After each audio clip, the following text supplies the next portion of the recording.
Hello. We are going to do a bit of a series about burnout, something that I feel like is talked about a lot. Um, but yeah, we all experience it in such a different way that it happens to so many different people in so many different ways that sometimes it's hard to really identify with how it shows up for you. So, burnout, of course, is real. It happens to all of us at all different times, of all different walks of life. So we're just going to kind of break it down over a series of videos and yeah, just get to know a little bit more about burnout in general, but hopefully by the end of the series, being able to identify it inside your bodies a little bit more and know what to do with it when you do identify it. So sometimes burnout happens and then it stops, but oftentimes it has like a cyclical pattern to it. So it kind of starts and stops and then starts back up again, kind of throughout different weeks or months or even years. And we've all experienced it in some form or fashion, but we may not have ever named it before. So naming it can be really scary for some because it's kind of like, I don't know, just puts a different ring to it when we call it burnout compared to something else.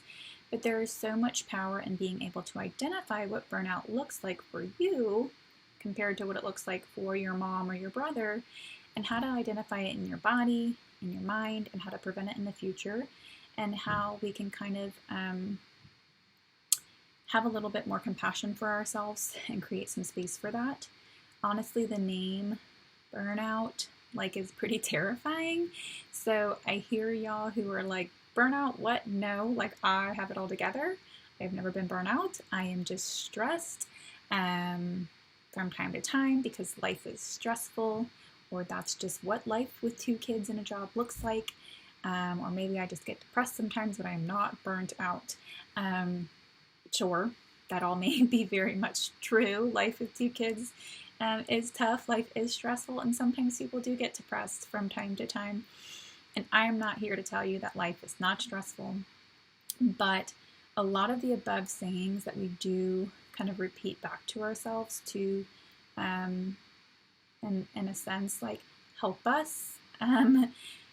They also are things that leave absolutely no room for us to explore how our bodies and minds are holding this stress and all the life events and all the daily happenings that we're going through. So burnout happens when so much is built up inside of us with so little to no awareness of what it is, where it belongs, and what to do with it, that we kind of lose that connection with knowing that we are capable of slowing down, going inside with the hard stuff, and then coming out on the other end. So we just kind of tell ourselves, well, life is stressful.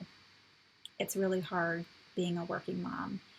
We tell ourselves these sayings that do, in a sense, maybe help, but again, they also just totally dismiss our experience, and they don't leave space for us to connect with these things.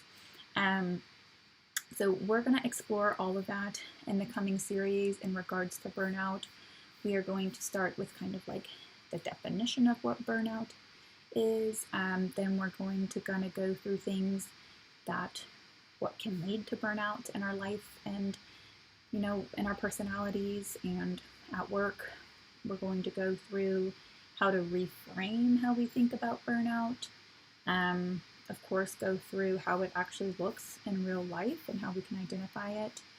And then how you kind of notice the symptoms coming on and prevent it from getting out of hand or too severe. And then what to do with it. So hopefully this series of videos on burnout will be helpful to you. And yeah, until the next video, hope you guys are doing well and take care of yourself.